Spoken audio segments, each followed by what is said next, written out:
نحمده ونصلي على رسوله الكريم اما بعد فاعوذ بالله من الشيطان الرجيم بسم الله الرحمن الرحيم رب اشرح لي صدري ويسر لي امري واحلل عقدة من لساني يفقهوا قولي سبح اسم ربك الاعلى الذي خلق فسوى والذي قدر فهدى والذي اخرج المرعى فجعله غثاء أحوى سنقرئك فلا تنسى إلا ما شاء الله إنه يعلم الجهر وما يخفى ونيسرك لليسرى فذكر إن نفعت الذكرى سيذكر من يخشى ويتجنبها الأشقى الذي يصلى النار الكبرى ثم لا يموت فيها ولا يحيا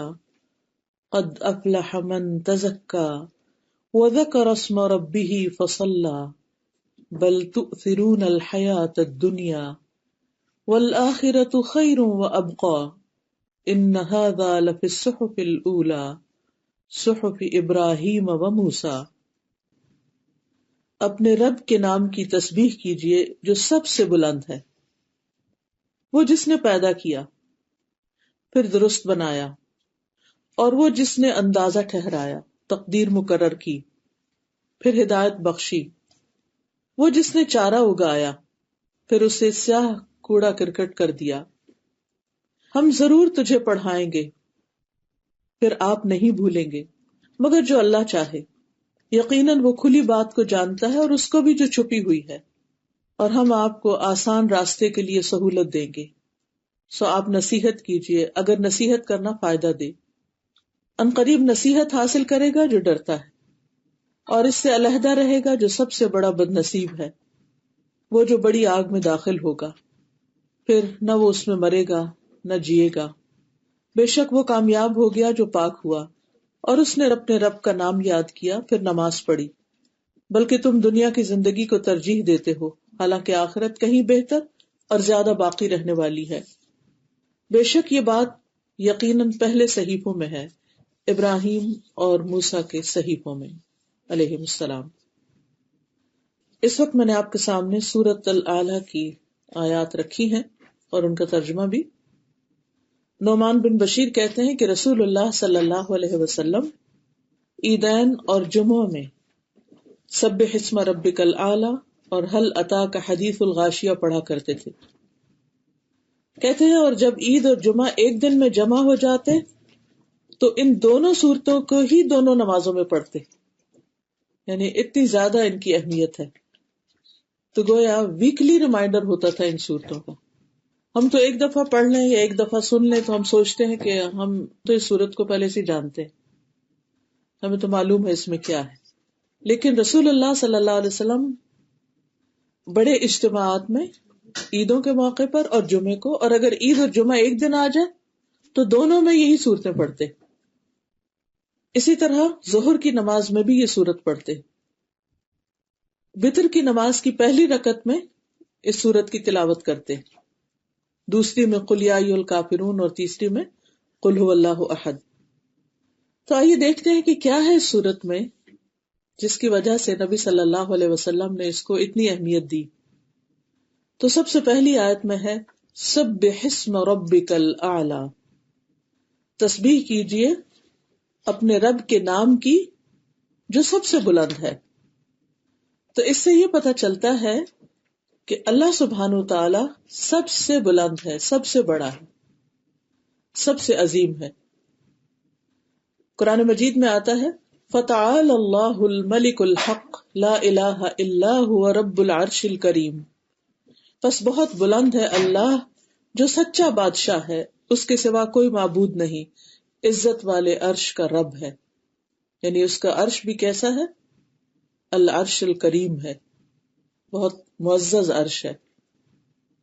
تو اس سے یہ پتہ چلتا ہے کہ اللہ سبحانہ وتعالی بہت بلند ہے۔ اسی لیے ہم اللہ سبحانہ وتعالی کے نام کے ساتھ کیا کہتے ہیں؟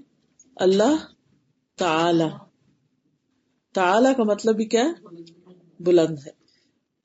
حقیقت یہ ہے کہ اللہ سبحانہ وتعالی واقعی بلند ہے اپنی ذات کے اعتبار سے بھی. بعض لوگ کہتے ہیں نا کہ اللہ تعالیٰ ہر چیز میں ہے، تو صحیح عقیدہ یہ ہے کہ اللہ سبحانہ وتعالیٰ ہر چیز کے اندر نہیں ہے، بلکہ وہ اپنے عرش پر. سورۃ طٰہٰ میں آتا ہے الرحمن علی العرش استویٰ، کہ رحمان عرش پر بلند ہوا، تمام مخلوقات سے بلند، کیونکہ عرش جو ہے وہ ساری مخلوقات سے زیادہ اونچا ہے اور رب اس کے اوپر ہے. قرآن مجید میں عرش کے بارے میں آتا ہے کہ کان عرشہ علی الماء، کہ اللہ تعالیٰ کا عرش پانی پر تھا.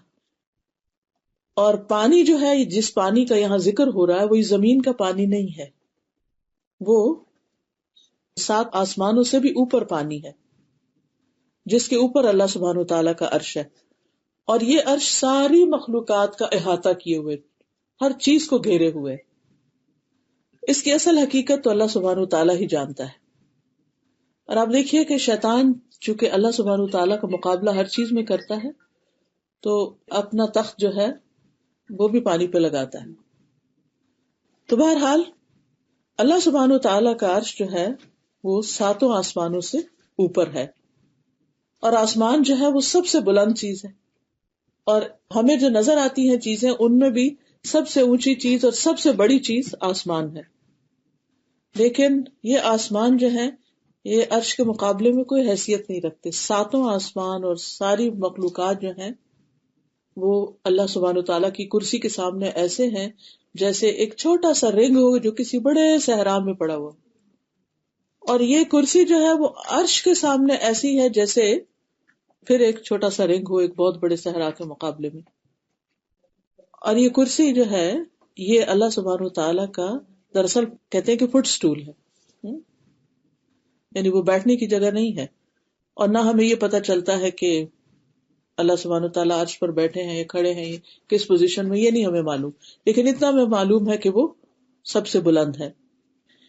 تو یاد رکھیے کہ اللہ سبحانہ وتعالیٰ کی بلندی کو اگر آپ محسوس کرنا چاہیں تو یہاں سے آپ دیکھیے آسمان کا فاصلہ کتنا زیادہ ہے.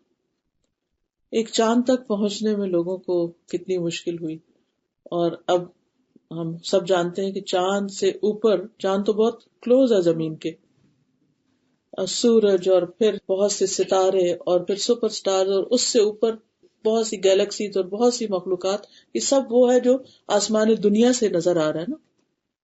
اور پھر ایک آسمان سے دوسرے آسمان تک کا فاصلہ 500 سال کے برابر. اور پھر ان 7 آسمانوں کے اوپر جنت ہے، جنت کے 100 درجے ہیں، اور ہر درجہ جو ہے ان 2 کے درمیان اتنا فاصلہ ہے جتنا زمین اور آسمان کے درمیان ہے. تو یہاں سے جو آسمان ہے اتنا اونچا صرف ایک درجہ، اور پھر 100 درجے آپ دیکھیے کہ کہاں پہنچیں گے. مسند احمد کی روایت میں آتا ہے رسول اللہ صلی اللہ علیہ وسلم نے فرمایا جنت میں 100 درجے ہیں، ہر 2 درجوں کے درمیان اتنا فاصلہ ہے جتنا کہ زمین اور آسمان کے درمیان کا فاصلہ ہے، اور فردوس اس کا اعلیٰ ترین درجہ ہے، اس سے جنت کی 4 نہریں نکلتی ہیں، اور اس کے اوپر عرش ہے. اور جب بھی تم اللہ سے سوال کرو تو جنت الفردوس کا سوال کرو، بلند ترین درجے کا. انسان کی نیچر ہے کہ وہ دنیا میں بھی بلند مقام اور بلند جگہیں اور بلند چیزوں کا شوق رکھتا ہے، اونچا جانا چاہتا ہے. لیکن جنت کی تو بات ہی کیا ہے کہ پھر اس میں بھی اتنے درجے. پھر آپ دیکھیے کہ 7ویں آسمان اور عرش کے بیچ میں جو جنت، اور پھر اس کے بعد کہتے ہیں کہ جو عرش تک کا فاصلہ ہے اس میں 70,000 حجاب ہیں، پھر اس کے بعد عرش آتا ہے. تو کتنا بلند ہے، یعنی انسان کی عقل جواب دے جاتی ہے. اب اس کے اوپر رب تعالی، تو اللہ سبحانہ وتعالی اگر الاعلی ہے تو وہ ہر ایک سے اعلی، ہر ایک سے بلند ہے. اور ہم یہ بھی جانتے ہیں کہ 7ویں آسمان پر بیت المعمور بھی ہے، اور بیت المعمور میں ہر روز 70,000 فرشتے نماز پڑھتے ہیں، اور جو ایک مرتبہ عبادت کر کے باہر نکل جاتے تو دوبارہ واپس نہیں آتے، یعنی آخر تک ان کی دوبارہ باری ہی نہیں آئے گی. اس سے آپ اندازہ لگا سکتے ہیں کہ کتنی مخلوقات اس کی عبادت کر رہی ہیں. اگر ہم سجدہ نہیں کریں گے، ہم نماز نہیں پڑھیں گے تو اس کو کیا فرق پڑتا ہے؟ بہرحال اللہ سبحانہ وتعالی نے ساری مخلوقات کی تخلیق کی اور عرش کو اپنے ہاتھ سے بنایا، جنت عدن کو بھی اس نے اپنے ہاتھ سے بنایا، پھر اسی طرح قلم بھی، اور آدم علیہ السلام کو، یعنی کہاں عرش اور کہاں یہ خاکی انسان، مٹی کا بنا ہوا انسان، لیکن اللہ تعالیٰ نے انسان کو کیسی عزت بخشی کہ آدم کو اپنے ہاتھ سے بنایا. اسی لیے فرمایا وَلَقَدْ كَرَّمْنَا بَنِي آدم، کہ ہم نے بنی آدم کو، آدم کی اولاد کو بھی عزت بخشی ہے. عبداللہ ابن عمر کہتے ہیں کہ اللہ تعالیٰ نے 7ویں آسمان سے اوپر پانی بنایا ہے اور پانی کے اوپر عرش بنایا. قسم اس ذات کی جس کے ہاتھ میں میری جان ہے، بے شک سورج اور چاند کو اچھی طرح معلوم ہے کہ قیامت کے دن ان کو آگ کی طرف چلنا ہوگا، یعنی ان سے جہنم بھڑکائی جائے گی، یہ نہیں کہ ان کو بطور سزا اس میں ڈالا جائے گا. تو بہرحال اللہ سبحانہ وتعالیٰ کا عرش اپنے اوپر فرشتے اٹھائے ہوئے ہیں.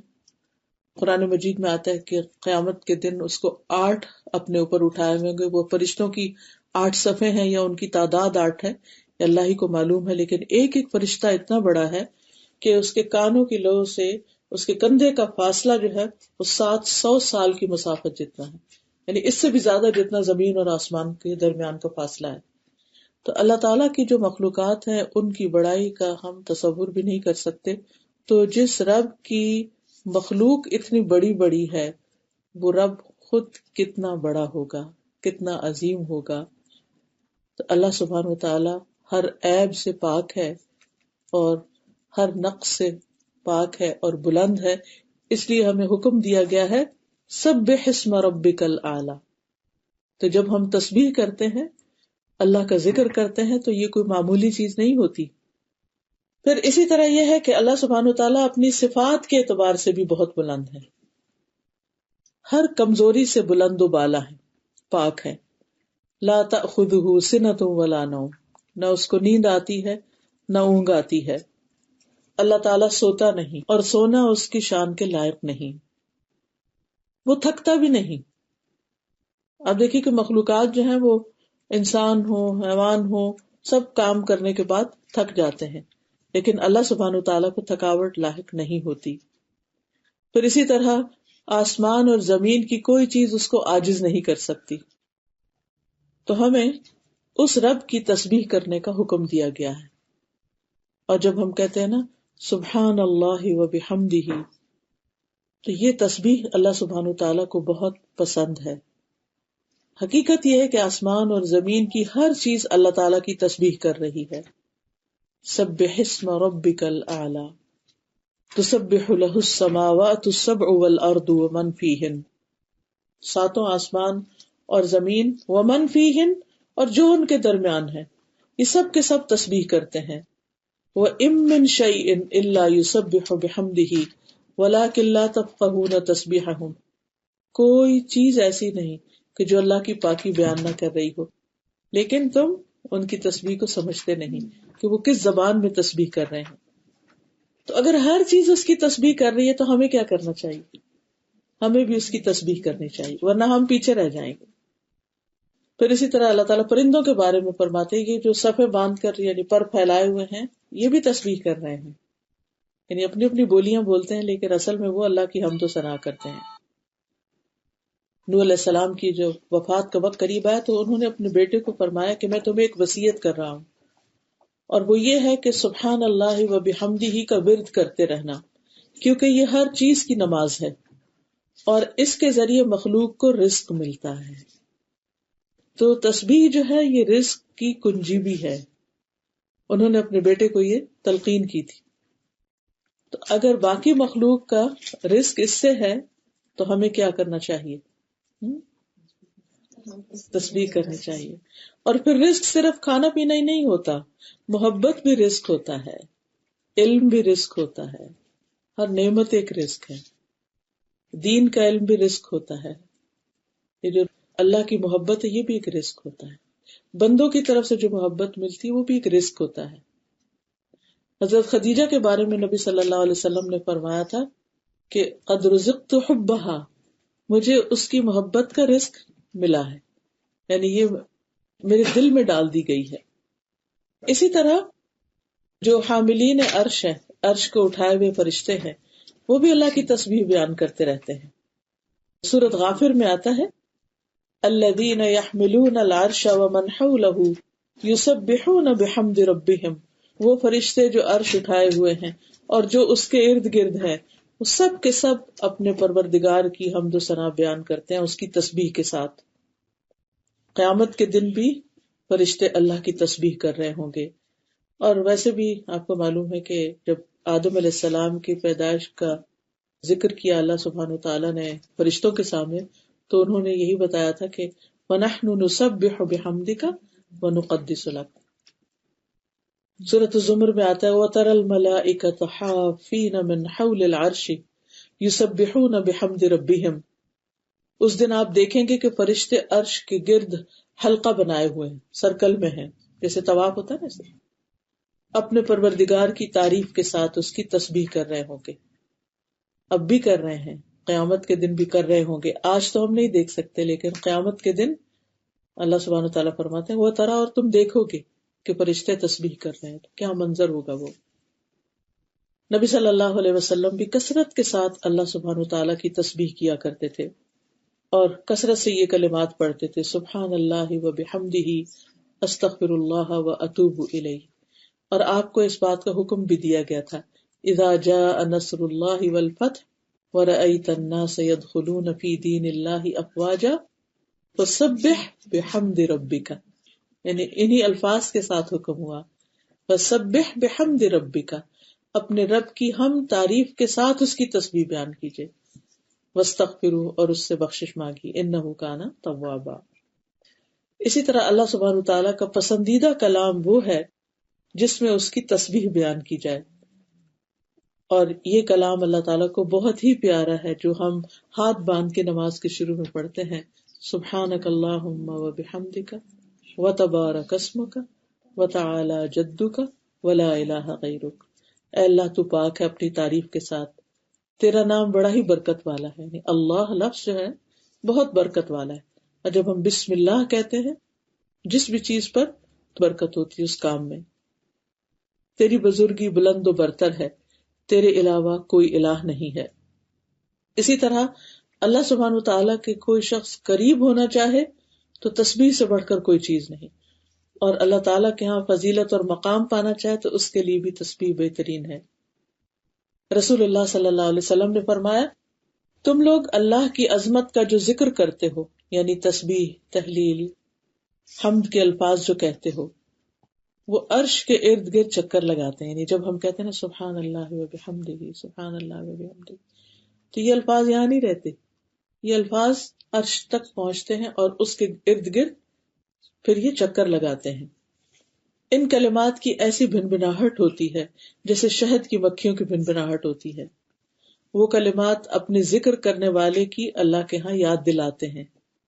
کیا تم میں سے کوئی یہ نہیں چاہتا کہ اس کے لیے کوئی ایسا ہو یا ہمیشہ اللہ کے ہاں اس کی یاد دلائی جاتی رہے. یعنی فاذکرونی اذکرکم، تم مجھے یاد کرو میں تمہیں یاد کروں گا. تو جو تسبیح کرتے رہتے ہیں وہ اللہ کے ہاں یاد کیے جاتے ہیں، یعنی یہ کوئی معمولی بات نہیں ہے. اسی طرح انسان کے اوپر مختلف کیفیات گزرتی ہیں، کبھی خوشی کا احساس ہوتا ہے، کبھی غم، کبھی دل گھٹتا ہے، کبھی کسی چیز سے بہت دل تنگ پڑتا ہے، ڈپریشن ہونے لگتا ہے، گھٹن ہونے لگتی ہے. تو اس کا علاج بھی تسبیح بتایا گیا ہے، اور خصوصاً لوگوں کی باتوں سے اگر پریشانی ہو. قرآن مجید میں آتا ہے وَلَقَدْ نَعْلَمُ أَنَّكَ يَضِيقُ صَدْرُكَ بِمَا يَقُولُونَ فَسَبِّحْ بِحَمْدِ رَبِّكَ وَكُن مِّنَ السَّاجِدِينَ وَاعْبُدْ رَبَّكَ حَتَّى يَأْتِيَكَ الْيَقِينُ. بلا شبہ ہم جانتے ہیں کہ آپ کا سینہ اس سے تنگ ہوتا ہے، یعنی آپ کا دل گھٹتا ہے جو لوگ باتیں کرتے ہیں. بما یقولون، تو آپ کیا کیجئے؟ ان کا جواب دیجئے نہیں. فسبح بحمد ربک، اپنے رب کی حمد کے ساتھ تسبیح بیان کیجئے اور سجدہ کرنے والوں میں سے ہو جائیے، اور اپنے رب کی عبادت کیجئے یہاں تک کہ آپ کے پاس یقین یعنی موت آ جائے. یعنی مرتے دم تک اللہ کی تسبیح بیان کرتے رہے. اسی طرح کبھی انسان پریشانی، خوف یا ڈر کا شکار ہوتا ہے، اس وقت بھی تسبیح پڑھنا فائدہ دیتا ہے.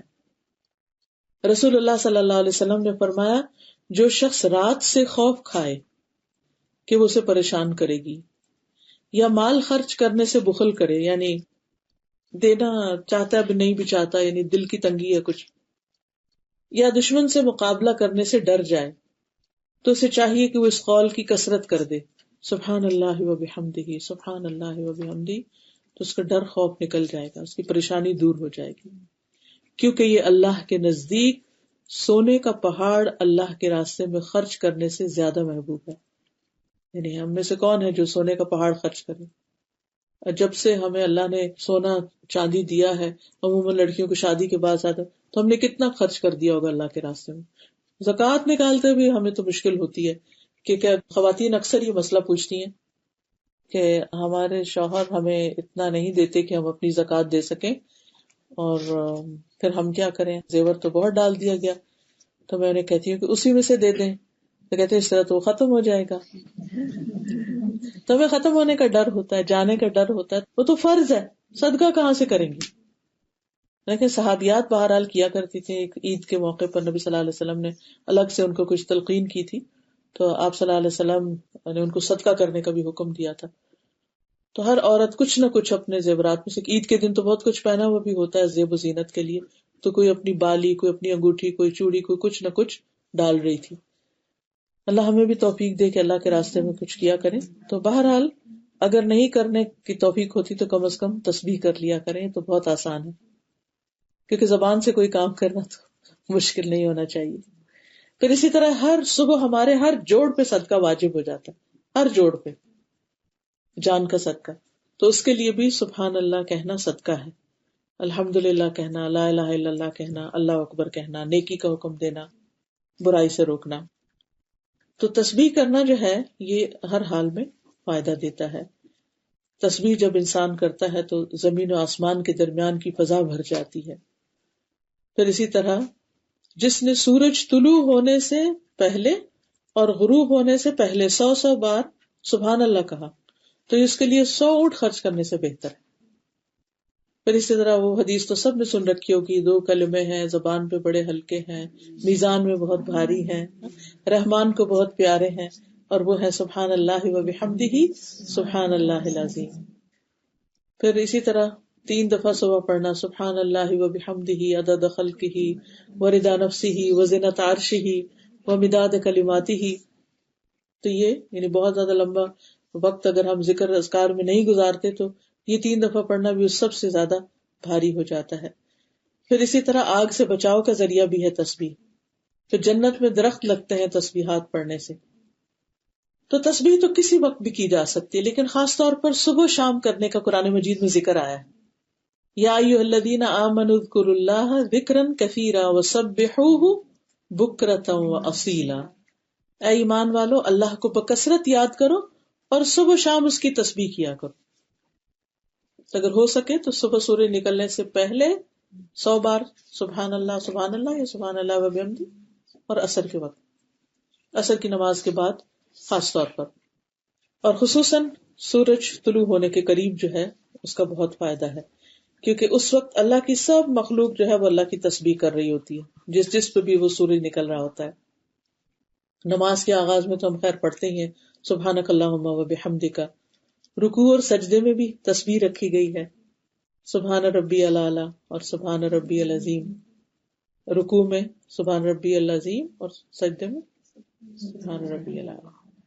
پھر نماز کے بعد 33 بار سبحان اللہ اور پھر الحمدللہ اور اللہ اکبر، سوتے وقت بھی، کیونکہ سوتے وقت انسان اگر پڑھتا ہے تو دن بھر کی تھکاوٹ اتر جاتی اور انسان کو نیند اچھی آتی۔ پھر اسی طرح نبی صلی اللہ علیہ وسلم کو جب تک نیند نہیں آتی تھی آپ سبحان اللہ سبحان ربی پڑھتے رہتے تھے۔ آپ کی خادم ہے ربیہ، وہ کہتے ہیں کہ میں دن بھر آپ کی خدمت کرتا تھا، جب رات آتی تو آپ کے دروازے کے پاس سوتا تھا کہ شاید آپ کو کوئی کام ہو تو میں حاضر ہو سکوں، تو میں ہمیشہ سنتا کہ آپ یہ پڑھ رہے ہیں سبحان اللہ سبحان اللہ سبحان اللہ، یعنی پڑھتے پڑھتے پڑھتے پھر آپ سو جاتے تھے، یا وہ کہتے ہیں یہاں تک کہ میں تھک جاتا، میری نیند مجھ پہ غالب آ جاتی تھی، لیکن آپ اس کو پڑھ رہے ہوتے تھے۔ پھر اسی طرح قرآن مجید پڑھتے ہوئے جب کوئی ایسی آیت آتی جس میں اللہ تعالیٰ کی پاکیزگی بیان کی گئی ہے. جیسے اگر یہ آیت آتی ہے سبح اسم ربک الاعلی، تو ہمیں کیا پڑھنا چاہیے؟ سبحان ربی الاعلی. اسی طرح بجلی کڑکنے کے وقت، پھر جب اوپر سے نیچے اتر رہے ہوں، سیڑھیاں اتر رہے ہوں یا ویسے ہی یعنی کسی اسٹیپ پر ہوں اور نیچے کی طرف جا رہے ہوں، اس وقت بھی خاص طور پر سبحان اللہ پڑھنا. اوپر جاتے ہوئے اللہ اکبر اور نیچے جاتے ہوئے سبحان اللہ.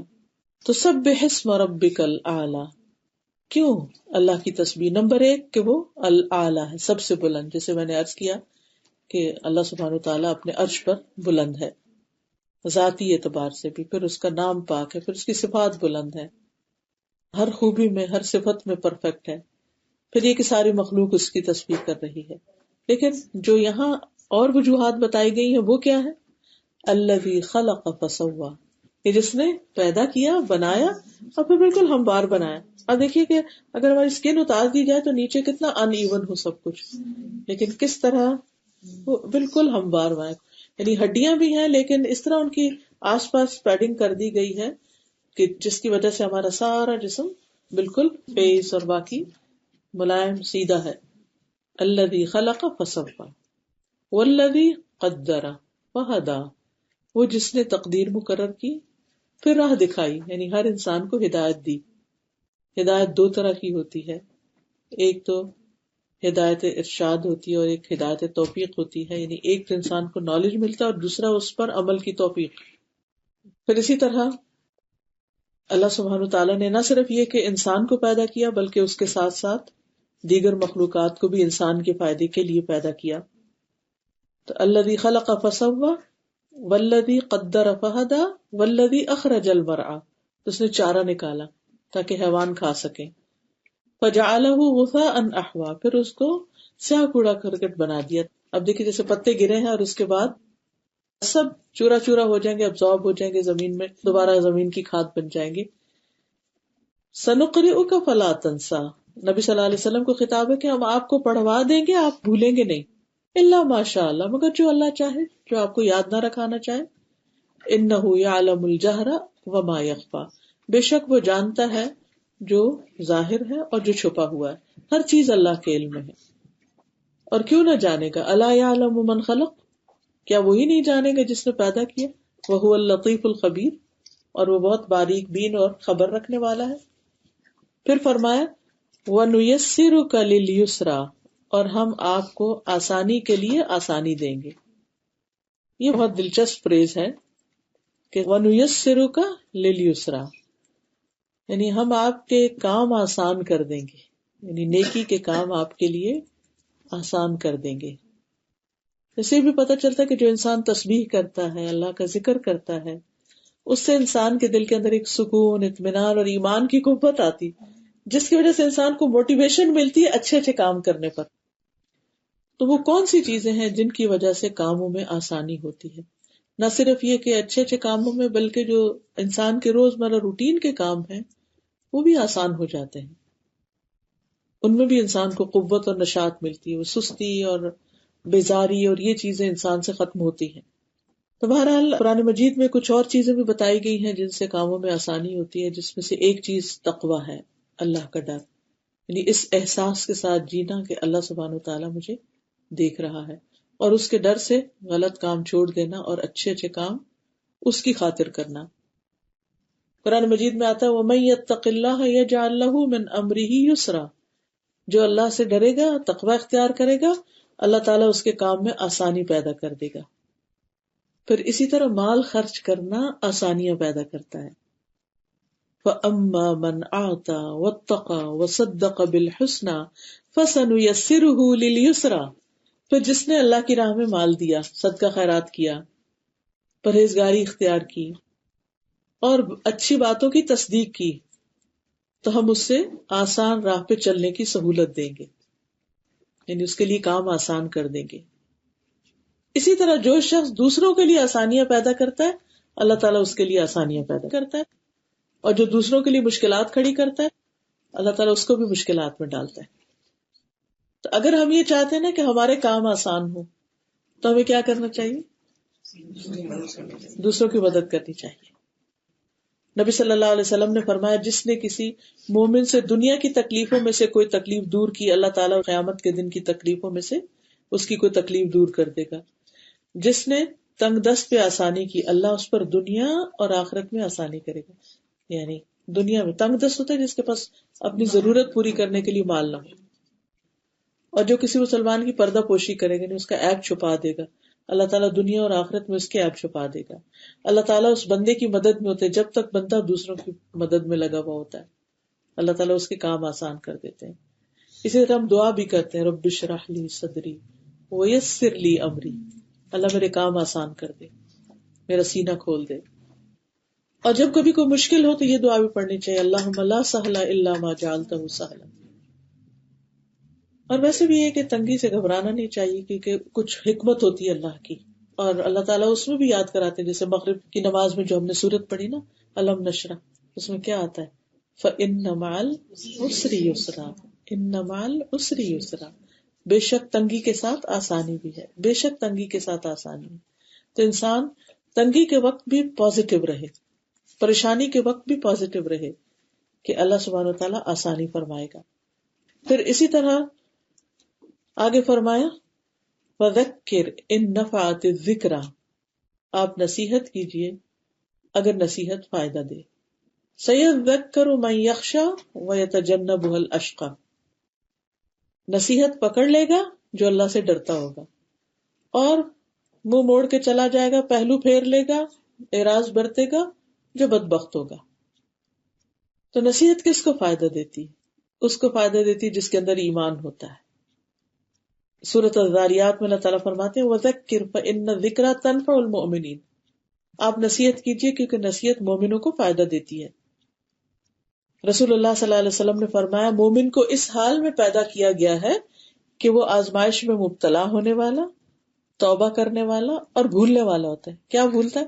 دوسروں کی غلطیاں، دوسروں کے برے بیہیویئر.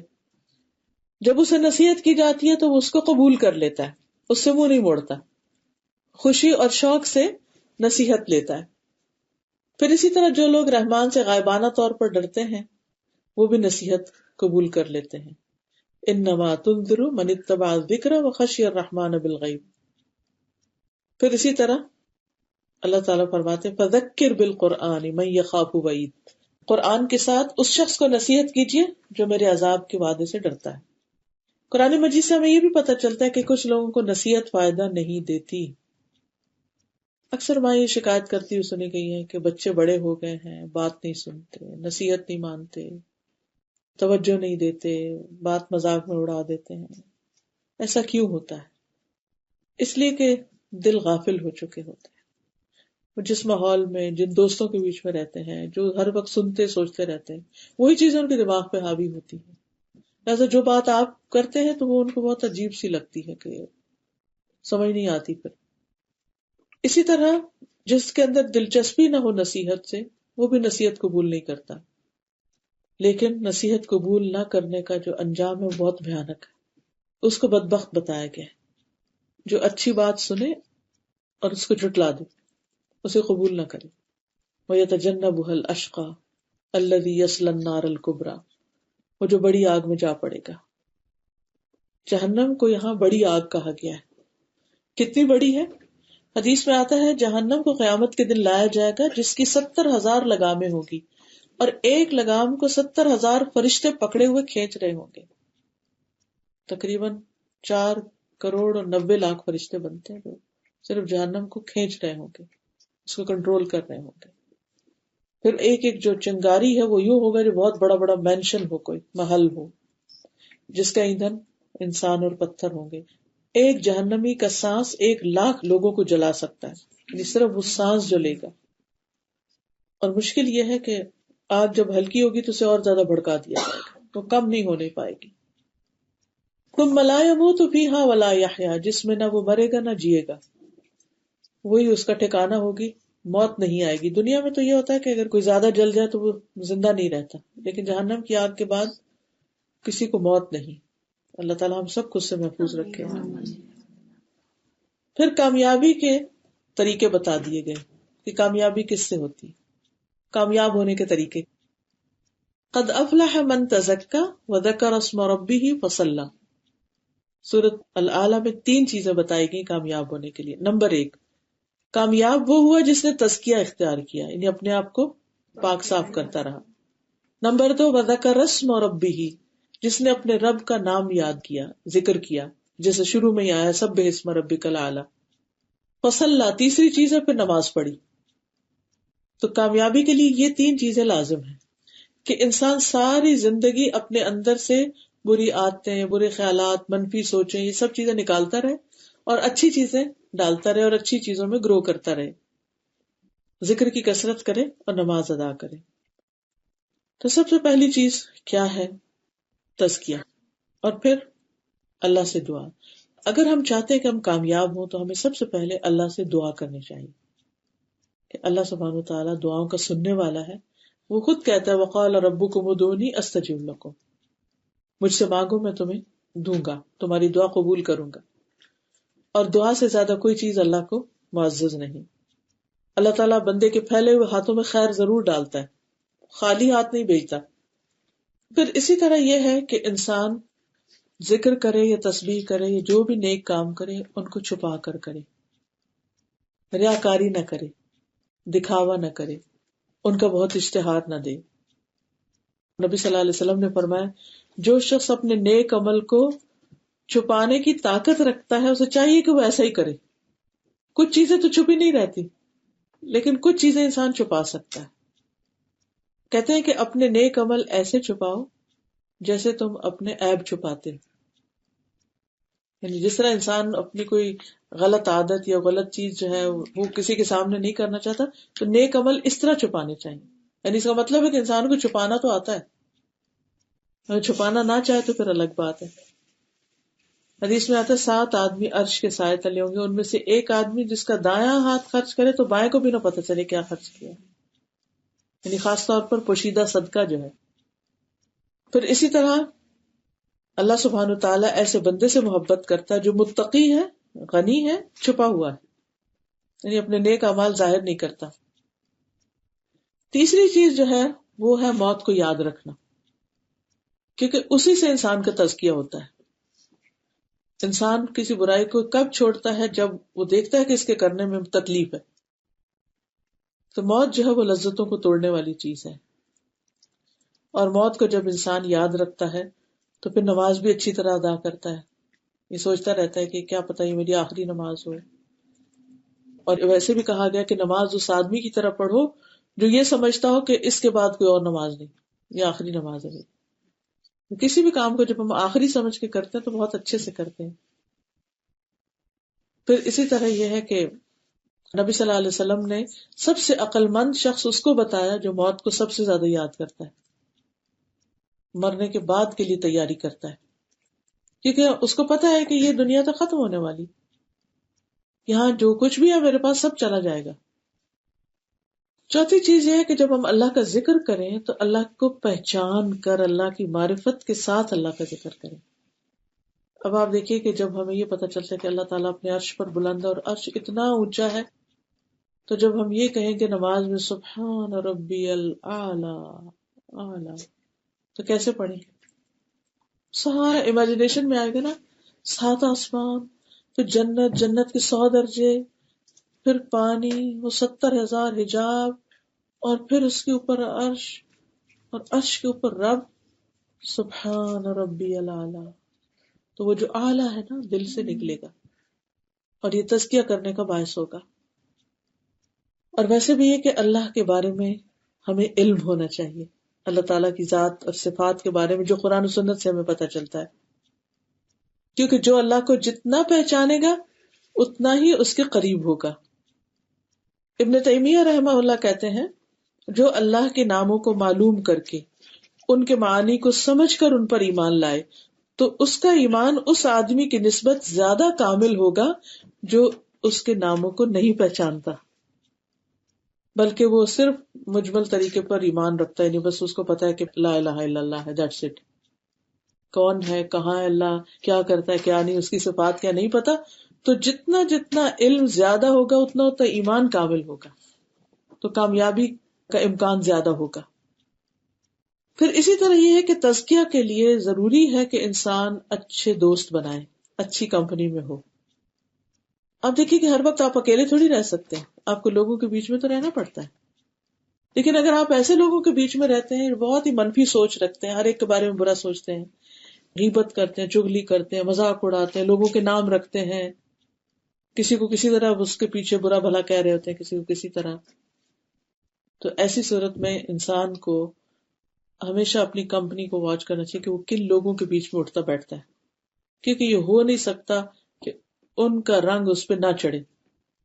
کیونکہ آپ دیکھیے کہ بعض لوگ کہتے ہیں نا آپ کو آ کے فلاں آپ کے بارے میں بہت غلط باتیں کر رہا تھا، لیکن کبھی وہ بتانے والا یہ نہیں سوچتا کہ وہ جو فلاں تھا وہ اتنا کمفرٹیبل کیوں تھا آپ کو سب کچھ بتانے کے لیے، کیونکہ آپ سن رہے تھے، کیونکہ آپ دلچسپی لے رہے تھے. تو یہ بیچ والا تو زیادہ مجرم ہے، ادھر سے بھی سن لی اور ادھر بھی لا کے پہنچا دی، چغلی کر کے لڑائی ڈلوا دی. یہ چیزیں انسان کا جو نفس ہے یا انسان کا جو دل ہے اس کے تزکیہ کے راستے میں حائل ہوتی ہے. لہذا ایسے لوگوں سے پناہ مانگے کہ جو بری بری باتیں کریں اور لوگوں کی غیبت چغلی سے اپنا پیٹ بھریں. ہاں کچھ کہہ دو. مجھے یاد آ رہا ہے وہ کہتے نا کہ ایک شخص نے کہا کہ تمہارے بارے میں کسی نے ایسا ایسا کہا ہے. اس نے کہا کہ اس نے تو مجھے تیر مارا تھا، مجھے آ کر نہیں لگا، تم نے اٹھا کے تو مجھے مار دیا. تو میں سوچتی کہ واقعی جو بیچ والا شخص ہے وہ زیادہ برا ہے. ہاں کہ دوسروں نے اس کو کہی اور اس نے آ کر آگے پھیلائی، اور ہم سمجھتے ہیں کتنا اچھا کام ہے، کتنا ہمدرد ہے کہ اس نے ہمیں آ کے بتا دیا. تو ہمارے سے کسی کے بارے میں کوئی کچھ کہہ ہی رہا ہو نا تو ادھر ہی دفنا دے، بس ختم. اول تو دلچسپی نہ لے، رسپانس نہ دے، وہ خود ہی بور ہو جائے گا، بتائے گا ہی نہیں. اور اگر وہ کسی طرح اپنا غصہ نکال ہی رہا ہے، بول ہی رہا ہے، تو چپ کر کے سن کے بس ادھر ہی ختم، آگے آگے اس کو لے کے نہ بڑھے. تو اس لیے اچھے دوستوں کا ہونا بہت ضروری ہے. عمرو بن العاص کہتے ہیں میں نے رسول اللہ صلی اللہ علیہ وسلم سے سنا کہ آپ کہہ رہے تھے آگاہ رہو کہ میرے والد کی اولاد یعنی فلاں خاندان والے میرے دوست نہیں بلکہ میرا دوست تو اللہ ہے اور نیک مومن ہے. یعنی بس وہ خاندان ہے لیکن دوستی میری نیک لوگوں سے ہے. پھر جو لوگ اللہ کو چاہتے ہیں ان سے جڑ کے رہنا. قرآن مجید میں نبی صلی اللہ علیہ وسلم سے فرمایا گیا کہ وَاصْبِرْ نَفْسَكَ مَعَ الَّذِينَ يَدْعُونَ رَبَّهُمْ بِالْغَدَاةِ وَالْعَشِيِّ يُرِيدُونَ وَجْهَهُ وَلَا تَعْدُ عَيْنَاكَ عَنْهُمْ. اپنے آپ کو ان لوگوں کے ساتھ روکے رکھیے جو اپنے رب کو صبح شام پکارتے ہیں، اس کا چہرہ چاہتے ہیں، اور آپ کی آنکھیں ان سے آگے نہ بڑھیں. کیا آپ دنیا کی زندگی کی زینت چاہتے ہیں؟ اور اس شخص کی بات نہ مانو جس کے دل کو ہم نے اپنی یاد سے غافل کر دیا اور وہ اپنی خواہش کے پیچھے چلا ہوا ہے اور اس کا کام ہمیشہ حد سے بڑا ہوا ہے. پھر اسی طرح کامیابی کے لیے ضروری اور تزکیہ کے لیے ضروری ہے کہ انسان روزانہ قرآن پڑھے، کیونکہ قرآن دلوں کی شفا ہے. جو بھی ہمیں بیماریاں لگ جاتی ہیں نا ادھر ادھر کی باتوں سے، جب ہم قرآن پڑھتے ہیں تو وہ اس کو دھو ڈالتا ہے. تو کامیاب کون ہے؟ جس نے تزکیہ کر لیا. تزکیہ کیسے ہوتا ہے؟ موت سے تزکیہ ہوتا ہے، اچھے دوستوں سے ہوتا ہے، دعا کرنے سے ہوتا ہے، اور روزانہ قرآن پڑھنے سے. نبی صلی اللہ علیہ وسلم نے فرمایا کوئی ایسی چیز نہیں جو زیادہ افضل ہو، بہتر ہو، جس کے ذریعے تم اللہ کی طرف رجوع کر سکو سوائے اس کے جو اسی کی طرف سے نازل ہوئی، یعنی قرآن. یعنی اللہ سے قریب ہونا چاہتے ہو، اللہ کی طرف لوٹنا چاہتے ہو تو قرآن کے ذریعے ہو. آپ نے فرمایا جو آدمی اللہ اور اس کے رسول سے محبت کرنا پسند کرتا ہے اسے چاہیے کہ قرآن کی تلاوت مصحف دیکھ کے کرے، یعنی کھول کے پڑھے، قرآن اٹھا کے پڑھے. اور جو لوگ قرآن پڑھتے ہیں وہ اللہ کے خاص بندے ہوتے ہیں، اہل اللہ ہوتے ہیں. ایک ایک حرف کا اجر. پھر قد افلح من تزکا وذکر اسم ربہ فصلی، پھر نماز پڑھنا، کیونکہ نماز کے بغیر کامیابی نہیں. قد افلح المؤمنون الذین هم فی صلاتهم خاشعون، کیونکہ نماز جو ہے وہ اللہ سے سرگوشی کا موقع ہے، اللہ سے قرب کا ذریعہ ہے. جب انسان نماز پڑھتا ہے تو اللہ کا چہرہ سامنے ہوتا ہے، ہم دیکھ نہیں سکتے لیکن وہ ہمارے بالکل سامنے ہوتا ہے. قیامت کے دن جب دوزخ میں جانے والوں سے پوچھا جائے گا ما سلککم فی سقر، کہ کیا چیز تمہیں دوزخ میں لے گئی؟ قالوا لم نک من المصلین، تو وہ کہیں گے ہم نماز پڑھنے والوں میں سے نہ تھے، ہم نماز نہیں پڑھتے تھے. ولم نک نطعم المسکین، اور ہم مسکین کو کھانا نہیں کھلاتے تھے. بھوکے کو کھانا نہیں کھلاتے. وَكُنَّا نَخُوضُ مَعَ الْخَائِضِينَ اور بحثیں کرنے والوں کے ساتھ مل کے بحث مباحثے کرتے تھے. یعنی ہر وقت لڑائی جھگڑے بحث مباحثے ہر چیز کے اندر آرگیومنٹس کرنا کرانا کچھ نہیں. بل تؤثرون الحیات الدنیا والآخرۃ خیر وابقیٰ بلکہ تم دنیا کی زندگی کو ترجیح دیتے ہو حالانکہ آخرت بہتر بھی ہے اور ہمیشہ باقی رہنے والی بھی ہے. یاد رکھیے کہ آخرت کے مقابلے میں دنیا بس ایسے ہی ہے جیسے ایک مسافر ہو کسی جگہ تھوڑا سا رکے اور پھر آگے جیسے کسی اسٹیشن پر رکتا ہے اور پھر چائے کا کپ لیتا ہے اور پھر آگے چل پڑتا ہے. بس اتنی سی دیر ہے دنیا میں، پھر اس کے بعد آگے کا سفر ہے جو ہمیشہ ہمیشہ کا ہے. وما هذه الحیات الدنیا الا لہو ولعب وان الدار الآخرۃ لہی الحیوان لو کانوا یعلمون. یہ دنیا کی زندگی کھیل تماشے کے سوا کچھ نہیں اور بے شک آخرت کا گھر یقیناً وہی اصل زندگی ہے. کاش لوگ جانتے ہوتے کہ زندگی جب شروع ہوگی. ابھی تو ہم ایک بیچ میں انٹرم پیریڈ میں ہیں، درمیانی وقفہ ہے، کچھ کام کرنے کے لیے ہمیں ٹیسٹنگ کے لیے بھیجا گیا ہے کہ ہم کیا پروو کرتے ہیں کہ ہم کیسے ہیں. نبی صلی اللہ علیہ وسلم نے فرمایا اللہ کی قسم دنیا آخرت کے مقابلے میں اس طرح جس طرح تم میں سے کوئی آدمی اپنی انگلی اس دریا میں ڈال دے اور پھر دیکھے کتنا پانی لگا ہے. اس دنیا سے انسان بس صرف اتنا ہی لے سکتا ہے میکسیمم، آخرت کے مقابلے میں بہت ہی قلیل ہے. فما متاع الحیات الدنیا فی الآخرۃ الا قلیل. دنیا کی زندگی کا سامان آخرت کے مقابلے میں بہت تھوڑا ہے. تو وہ بھی آپ نے سنا ہوگا واقعہ کہ جس میں آپ نے فرمایا ایک بکری کا بچہ جو چھوٹے کانوں والا تھا اور مرا ہوا تھا، تو آپ نے اس کا کان پکڑ کے فرمایا تم میں سے کون ایک درہم میں لے گا. تو لوگ حیران ہوں گے کہ ہم تو ویسے بھی نہیں لینا چاہیں گے تو پیسے دے کے اس کو لیں گے. تو آپ نے فرمایا کہ اگر زندہ بھی ہوتا تو تب بھی اس کے اندر عیب تھا، اس کے کان چھوٹے چھوٹے تھے، اب تو مردار ہے. اللہ کی قسم اللہ کے ہاں یہ دنیا اس سے بھی زیادہ حقیر ہے جتنے تمہارے نزدیک یہ بکری کا مرا ہوا بچہ حقیر ہے. اللہ تعالیٰ کے نزدیک اس کی کوئی امپورٹنس نہیں جس کو تم سب کچھ سمجھتے ہو. تو بہرحال بل تؤثرون الحیات الدنیا والآخرۃ خیر وابقیٰ ان ھذا لفی الصحف الاولی صحف ابراہیم و موسیٰ. یہ تعلیمات پہلے صحیفوں میں بھی تھی، ابراہیم اور موسیٰ علیہ السلام کے صحیفوں میں. تو کامیابی کے لیے ضروری ہے کہ انسان اپنے اوپر ورک کرتا رہے، تزکیہ، کیونکہ سب سے زیادہ ہم خود اپنے آپ کو جانتے ہیں، کوئی اور ہمیں اتنا نہیں جانتا. اور دوسرا یہ کہ پھر اللہ کو یاد کرتا رہے، ذکر کرتا رہے، غفلت میں نہ رہے. اور پھر نماز کی پابندی، شوق سے نماز، محبت سے نماز، کیونکہ ہر سجدے سے ایک درجہ بڑھتا ہے. نبی صلی اللہ علیہ وسلم کے زمانے میں دو لوگ اکٹھے مسلمان ہوئے، ایک شخص شہید ہو گیا، دوسرا اس کے 1 سال بعد ویسے ہی اس کی ڈیتھ ہوئی، فوت ہوا. تو کسی نے خواب میں دیکھا کہ وہ جو بعد میں فوت ہوا ہے حالانکہ وہ شہید نہیں مگر اس کے درجے زیادہ بلند، اس کا مقام زیادہ بلند ہے آخرت میں، یعنی اس کو خواب میں یہ دکھایا گیا. تو اس نے آ کے نبی صلی اللہ علیہ وسلم سے پوچھا کہ اس کا کیا مطلب ہے کہ میں نے اس کو آگے دیکھا ہے دوسرے کی نسبت حالانکہ وہ تو شہید ہوا تھا. آپ نے فرمایا کہ کیا اس نے اس سال کی نمازیں نہیں پڑھی، کیا اس نے روزے نہیں رکھے. تو ہر سجدہ جو ہے اس سے ایک درجہ بلند ہو جاتا ہے. بعض علماء کہتے ہیں وہ درجہ ایک زمین سے آسمان کے برابر کا درجہ ہے. اللہ عالم حقیقت میں کیا ہے وہ درجہ، لیکن بہرحال سٹیٹس ہائی ہوتا چلا جاتا ہے جتنی زیادہ آپ کے سجدے اور نمازیں زیادہ ہوتی. لیکن نماز جو ہے نا ایک بھاری کام لگتا ہے، مشکل کام لگتا ہے، لوگ بمشکل اس کو پڑھتے ہیں اور یا بعض اوقات پڑھتے ہوئے بھی ڈرتے ہیں. اگر ایسی مشکل ہو تو بھی کیا کرنا چاہیے، اللہ سے دعا کرنی چاہیے کہ اللہ نماز کو میری آنکھوں کی ٹھنڈک بنا دے، نماز کو میرے دل کا قرار بنا دے، اور نماز پڑھنا میرے لیے آسان کر دے، میرے لیے ایک بہت پلیزنٹ خوشگوار ایکسپیرینس کر دے کہ میں تیرے سامنے کھڑی ہوں تو واقعی میں انجوائے کروں اس کو. اور مسلسل یہ دعا مانگے اپنے لیے، اور آپ دیکھیں گے کہ انشاءاللہ آپ کی دعا قبول ہوگی. تو آپ انتظار کریں گے کہ نماز کب ہو، کیونکہ نماز پڑھنے کے بعد جو آپ کے دل کی خوشی کا عالم ہوگا. اور صحیح والی نماز، جو خراب نماز پڑھتے ہیں اس میں گلٹ ہوتا ہے انسان کے اندر، لیکن جو صحیح والی نماز ہوتی ہے اس سے انسان کے اندر خوشی ہوتی ہے، انسان کو چین نصیب ہوتا ہے. تو اس لیے بہت ضروری ہے کہ ہم اپنی نمازوں کو کریکٹ کریں اور ان کو وقت پر پڑھیں، ان کے شرائط، آداب، سنن اس کا بھی خیال رکھیں. تو اللہ تعالیٰ ہمیں عمل کی توفیق عطا فرمائے. وآخر دعوانا ان الحمد للہ رب العالمین. سبحانک اللہم و بحمدک، اشہد ان لا الہ الا انت، استغفرک و اتوب الیک۔ السلام علیکم و رحمۃ اللہ وبرکاتہ۔